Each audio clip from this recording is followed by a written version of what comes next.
Oi, gente, tudo bem com vocês? Bem-vindos ao Remodelado à Luz da Bíblia e no vídeo de hoje a gente vai falar sobre um tema muito legal. Nosso tema é promessas de chamamento. Mas antes, vamos começar?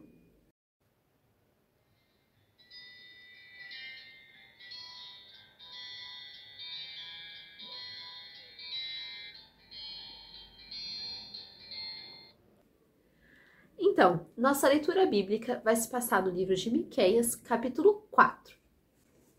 Mas nos últimos dias acontecerá que o monte da casa do Senhor será estabelecido no cimo dos montes, e se elevará sobre os outeiros, e para ele afluirão os povos. Irão muitas nações e dirão: Vinde, subamos ao monte do Senhor, e à casa do Deus de Jacó, para que nos ensine os seus caminhos e andemos pelas suas veredas, porque de Sião procederá a lei, e a palavra do Senhor de Jerusalém.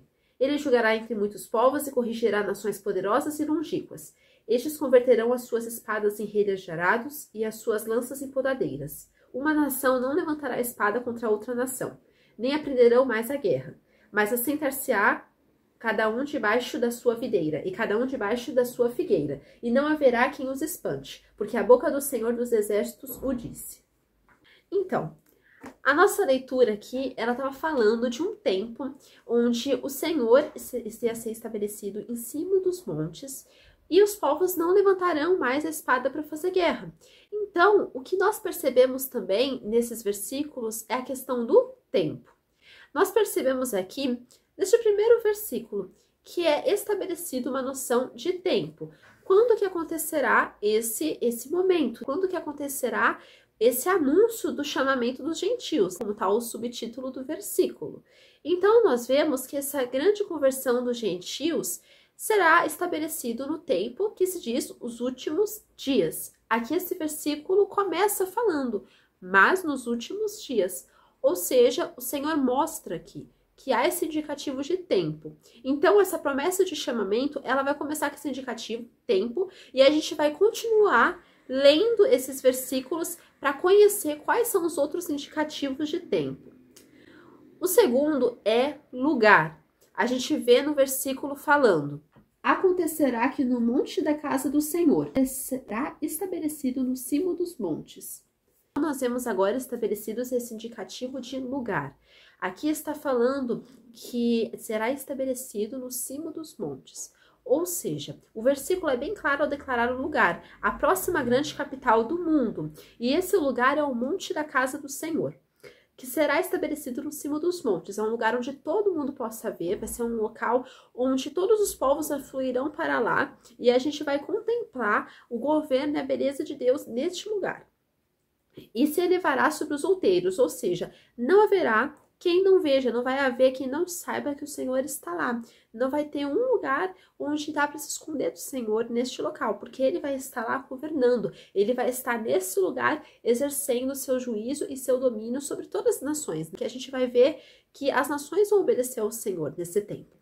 Nós também percebemos, como alguns estudos mesmo já falam, que esse tempo vai ser chamado um milênio. Então, nós temos aqui uma profecia em Miqueias, que é no Velho Testamento, mas ela vai ser cumprida num tempo futuro. Quando vai ser esse tempo? Nos últimos dias. Então, nós já temos marcado o tempo e nós também temos marcado o lugar.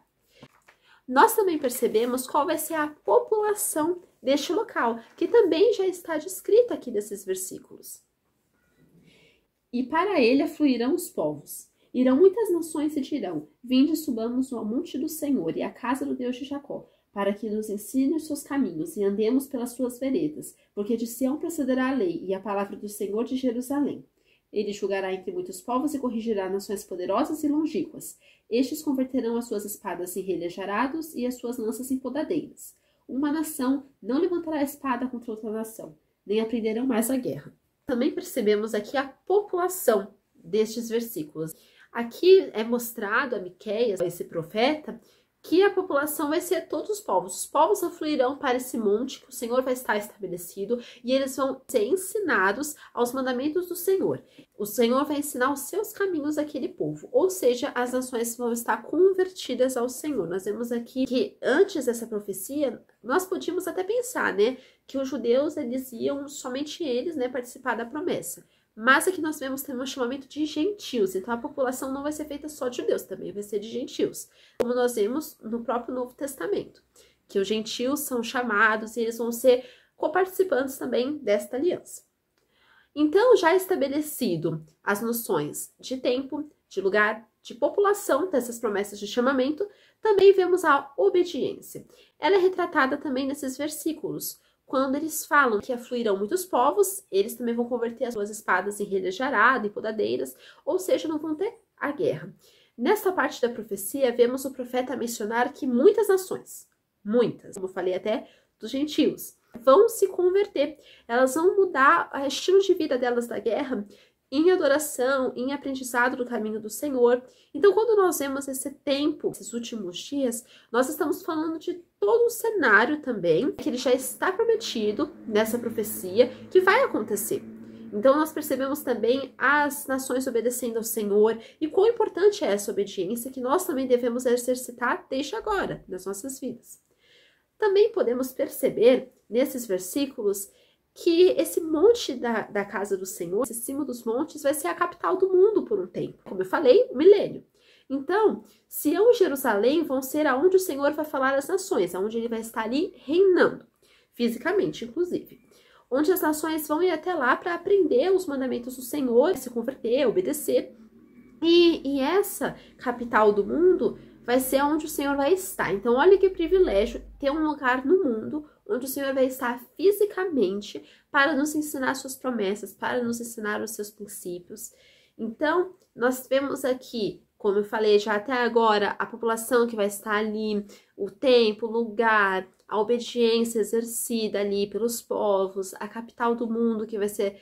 O mundo inteiro vai saber onde é esse lugar e vão se retirar para lá, né? Eles vão se conduzir até lá para aprender do próprio Deus. Também percebemos o julgará, que é o próximo ponto dessas promessas de chamamento. E nós percebemos esse julgará no versículo 4. Mas assentar-se-á cada um debaixo da sua videira e debaixo da sua figueira, e não haverá quem os espante, porque a boca do Senhor dos Exércitos disse.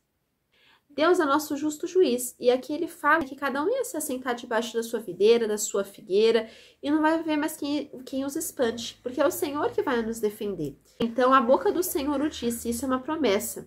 O seu juízo virá sobre as nações, porém esse período ele vai vir com um arrependimento, vai ser um período que nós podemos nos arrepender ainda, como essas nações vão fazer, elas vão se arrepender ao Senhor e pedir ali a conversão dos caminhos, né? Então nós percebemos também como que isso é importante, como essas promessas de chamamento são eficazes, como elas vão ser cumpridas. Também percebemos o corrigirá, que é quando o Senhor fala, e ele julgará entre muitos povos e corrigirá nações poderosas e longínquas. Estes converterão as suas espadas em relhas de arado e as suas lanças em podadeiras. Uma nação não levantará a espada contra outra nação, nem aprenderão mais a guerra. Aqui nesse versículo é dito que o Senhor vai corrigir as nações. O Senhor não vai deixar cada um fazer o que quer, o Senhor vai corrigir a cada nação. Deus vai corrigir nações poderosas e longínquas. Isso mostra que Deus não torce o juízo, ele não torce seu julgamento, pelo contrário, ele é o justo juiz. O Senhor quer nos corrigir para o nosso próprio bem. Porque se nós não formos corrigidos pelo Senhor, quer dizer que o Senhor não nos ama. A própria Bíblia fala que se nós somos corrigidos por Deus, nós temos que nos alegrar, porque isso mostra que nós somos filhos de Deus. Agora, se nós não formos corrigidos, somos bastardos. Então, se a própria Bíblia fala que nós precisamos ser corrigidos, ele vai fazer isso, ele vai nos corrigir sim, porque nós somos seus filhos. Bom, nós também vemos o período de conversão. Nós vemos que as nações vão se converter ao Senhor, as nações não vão mais se conformar com aquilo que elas estão vivendo. Aquelas nações que se converterem ao Senhor vão mudar suas atitudes, uma para com as outras, e isso vai mostrar esse bom testemunho, essa verdadeira conversão. Ou seja, no lugar em que havia guerra entre uma e outra nação, vai haver paz, vai haver uma plantando ali, né, como ele fala, convertendo as suas espadas em relhas. Então nós vemos isso. Onde havia guerra, vai haver agricultura, vai haver plantio e não mais destruição por causa da guerra. Também vemos a confissão de fé. Nós percebemos isso nos próximos versículos. Porque todos os povos andam, cada um em nome do seu Deus, mas quanto a nós, andaremos em nome do Senhor, nosso Deus, para todo sempre. Então o profeta Miqueias ainda faz uma confissão de fé aqui nesse versículo. Ele fala: a cada nação anda segundo o seu Deus, mas nós andamos conforme o nosso Deus. Nós andaremos em nome do Senhor dos Exércitos. Então ele ainda promove ali, ele fala, ele confessa, ele faz essa confissão da sua fé. Aqui o profeta declara que cada povo, ele anda, né, segundo o que ele acha certo, segundo as suas religiões, mas nós confiamos em Deus e nós obedecemos a ele e nós somos conduzidos pelos seus caminhos, nós somos conduzidos pelos seus mandamentos. Nós também vemos a questão do pastoreio. Nós percebemos nesses versículos como o Senhor vai nos pastorear, principalmente no versículo 6 é dito: naquele dia, diz o Senhor, congregarei os que cocheiam e recolherei os que forem expulsos e os que eu afligira. Então o Senhor fala que ele mesmo vai recolher, ele mesmo vai trazer para ele mesmo vai congregar essas pessoas, ele vai cuidar dessas pessoas, ele vai pastorear essas pessoas.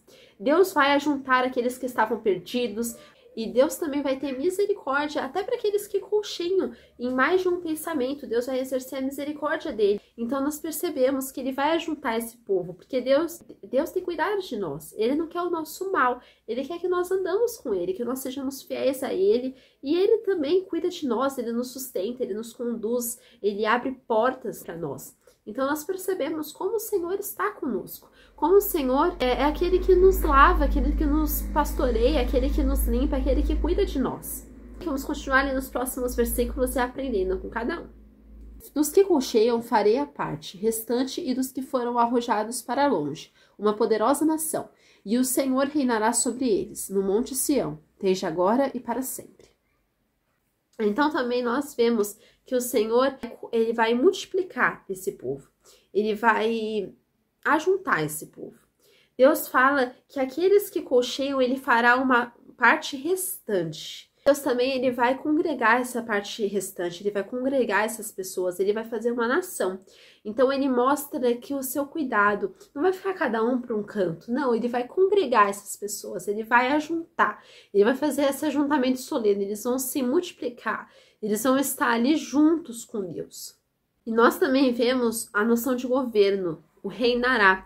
Nós percebemos aqui que Deus reinará sobre aquela nação. Não vai ser uma nação que não vai ter quem governe, ou uma nação que vai estar ali totalmente entregue a perversões, coisas que não são aquilo que o Senhor sonhou para nós. Não, Deus vai reinar sobre nós. Ele vai exercer o domínio dele, ele vai exercer o seu governo.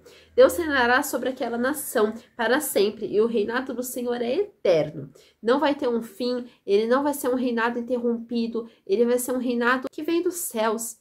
Deus reinará sobre aquela nação. Então nós vemos também noções em todas essas promessas de chamamento, de tempo, de lugar, de população, de obediência, de capital do mundo, todas são promessas do Senhor para aquele tempo. E quando esse tempo? Nos últimos dias. Então também nós percebemos o julgará do Senhor, o Senhor exercendo o seu juízo, o Senhor reinando, o Senhor convertendo, o Senhor ajuntando aquelas pessoas para viverem uma vida com Ele. O Senhor vai estar presente ali fisicamente, vai reinar, vai corrigir, vai julgar. O Senhor vai ali, o Senhor vai nos converter a Ele, e nós também vamos fazer como Miqueias, né? Confessar a nossa fé. Como Miqueias fala, cada nação anda após os seus deuses, mas nós andaremos no Senhor. Então nós vamos confessar isso todos os dias, porque nós vamos andar com o Senhor, nós vamos ser conduzidos por Ele. E aqui nessa promessa, nós temos noções, promessas da nossa fé. Como nós não estamos sendo confundidos, mas nós sabemos em quem nós cremos. E é essa palavra que eu quero deixar com vocês hoje. Fiquem com Deus, Deus abençoe a vida de vocês. Tchau!